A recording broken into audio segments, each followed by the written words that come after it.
asalaamaaleykum mbokk yi déglu dal leen ak jàmm. ñu bëri ngi laam-laamee ne ci diggante njiitu réewum Sénégal di Bassirou Diomaye Diakhar Faye ak joriñ gu njëkk gi di Ousmane Sonko seen diggante boobu rataxatul. autolikaay bii di Sud Quotidien mi ngi ñuy xamal ne dafa mel ni ne kii di El Malick Ndiaye moom mi nga xam ne moom moo jiite assemblée nationale moom de ma ngay jéem a weddi li ni mel ndaxte moom daal di nay fësal ci plateforme yi nga xam ne daf ci faral di wax kàddoom photo Diomaye ak Sonko ñoom ñaar ñu longoo muy wane ne ñoom ñaar dara nekkul ci seen diggante. moom moomu di El Malick Ndiaye ne kan moo mun a xool Diomaye xool Sonko ba pare di wax ne ñaar ñi dafa am xaajaloo bu am ci seen diggante. moom mu gis ne Diomaye ak Sonko ñoo bokk gis-gis, ñoo bokk fi ñuy xoolee, ñoo bokk fa ñu jëm, ñoo bokk bëgg-bëgg bi nga xam ne moom la ñu bëgg réewum Sénégal. kon kay tey jii ñiy wax ngir jéem leen féewale ay waay nañu xool leneen te defi leneen ndaxte li ni mel du mës a am. wante ci biir colikaay bii di L'As suñu naataango yi ne nañu ko waxte déedéet wante nag Diomaye ak Sonko lañ doon wone keroog ba ñuy tàmbalee di nekk ci bopp réew mi bokkul ak li ñuy gis léegi. rax ci dolli ñu bëri daal di gis ne nag meeting bi nga xam ne kii di Ousmane Sonko daal dina koy wootee ci juróom-ñetti fan ci weeru novembre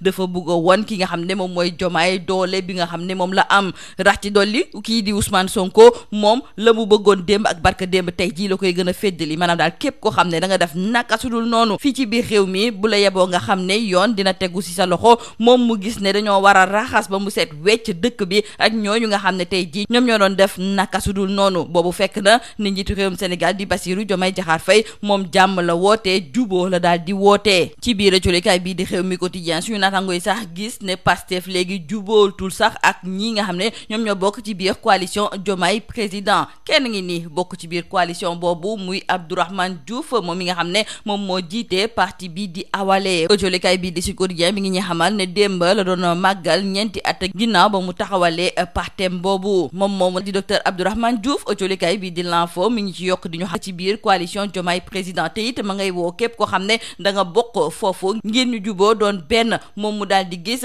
ne su fekkente ne tey jii Diomaye mi ñu teg ci bopp réew mi dafa laaj ci li nga xam ne moom la ñu koy xaar coalition Diomaye président yépp moo laaj. Les Échos moom ma ngay ñëwaat ci doxum ñaxtu bu mag bi nga xam ne kon Front pour la défense de la République mi ngi ko fi doon amal. suñu naataango yi di ñu wax ne mbooloo bu takku ñoom ñoo wàcc ngir naqarlu nii nga xam ne noonu la Diomaye ak Sonko di doxalee ci bopp réew mi. colikaay bii di Subatel di ko ci feelu di xamle ne mbooloo bu takku ñoom ñoo daal di wàcc ci mbedd mi ngir ñaxtu seeraayu dund gi ak tamit liberté de la presse ak ñenn ci nit yi nga xam ne ñu ngi leen di jël di leen ne ràpp ci biir kaso. Vox Populi daal di gis ne l'opposition bi ñoom de gagné nañu nag li nga xam ne de moom mooy pari de la mobilisation maanaam daal booloo nañu doon benn te it seen doxum ñaxtu boobu sax dafa daal di dal. ñu jukki ak colikaay bii di enquête ci rapportu ARCOP yu atum 2022 jàpp 2023. colikaay bii di Libération ne mbuxum yu bëri nag la ñu nemmeeku ne moom moo am ci wàllu marché public yi.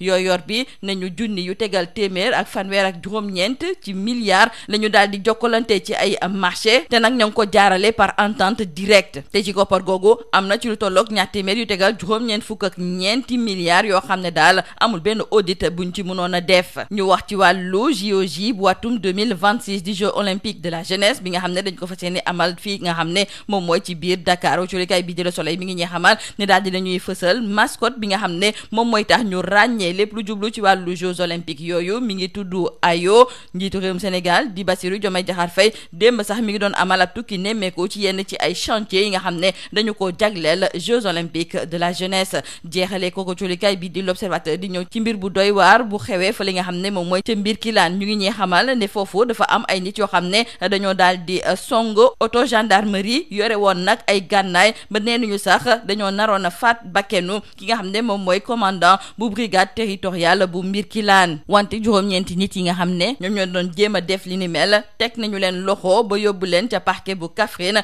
ñu ngi leen di toppee nag homicide ak tamit bëgg a faat bakkenu ab takk der. lii moo nekkoon boxtalikat yi li gën a fës ci biir ëccolikaay ñu leen di ñaanal njeexte lu bës ak jom. Mesdames et messieurs, bonjour. Le débat sur les divergences supposées entre le président de la République et son premier ministre est loin de s'estomper. Et aujourd'hui, dans le journal Le Sud Quotidien, c'est le président de l'Assemblée nationale, El Malick Ndiaye, par ailleurs secrétaire national à la communication de Pastef les Patriotes, qui s'invite dans ce débat. Dans une publication partagée sur ses plateformes numériques, accompagnée d'une photo du duo lors de la cérémonie officielle de révélation de la mascotte des JOJ 2026 prévue à Dakar, Malick Ndiaye se demandant qui donc n'aime pas voir Diomaye et Sonko côte à côte a souligné qu'on ne peut pas prétendre aimer ce pays et dans le même temps rêver chaque jour de les voir divisés. Pour le président de l'Assemblée nationale, Bassirou Diomaye Diakhar Faye et Ousmane Sonko sont condamnés à être ensemble par le destin, par l'histoire, par l'affection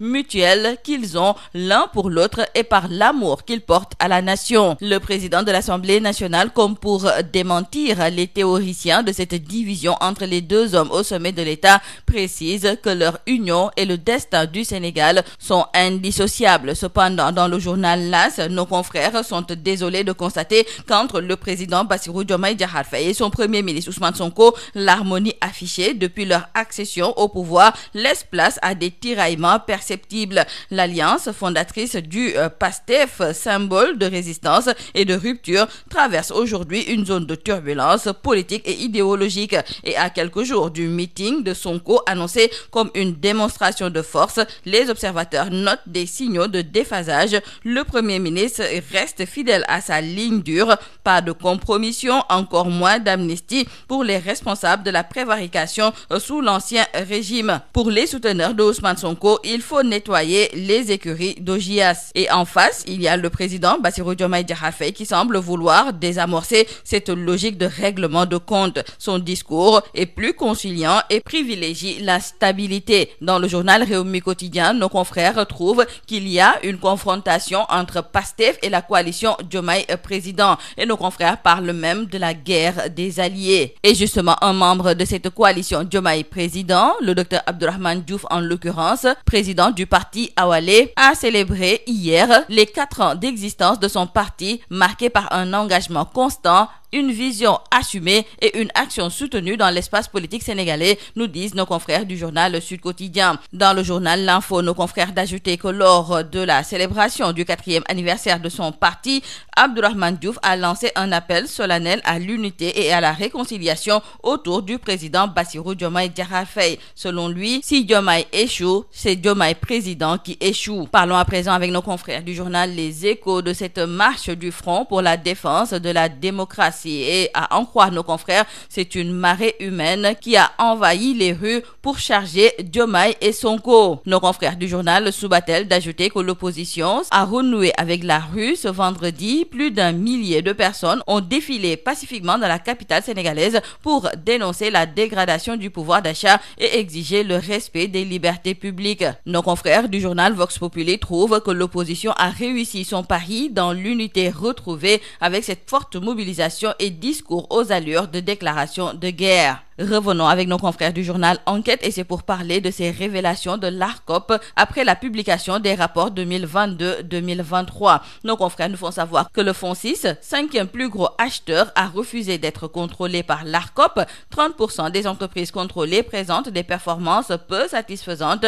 Infrastructures routières et ferroviaires, universités et instituts, transition énergétique, ces priorités de l'État. Nos confrères de Libération nous parlent également de ces rapports et trouvent qu'il y avait une fiesta au cœur des marchés publics. Yorbi cite par exemple ce marché de 1139 milliards de francs CFA attribués sans concurrence, dont 294 milliards qui échappent à l'audit. Donc le rapport annuel de l'ARCOP 2023 a révélé une opacité alarmante dans l'attribution des marchés. Parlons des JOJ 2026. Nos confrères du quotidien Le Soleil nous informent du dévoilement de la mascotte et de la visite des chantiers des JOJ par le chef de l'État. Et le compte à rebours est lancé, nous disent nos confrères. Terminons par nos confrères du journal L'Observateur qui nous font savoir que concernant la brigade territoriale de Birkelane, le commandant de la gendarmerie a échappé à un assassinat. Et nos confrères nous racontent le film d'une journée sanglante avec l'égorgement atroce d'un cultivateur, l'embuscade violente et l'attaque d'un véhicule de la gendarmerie à coups de machette.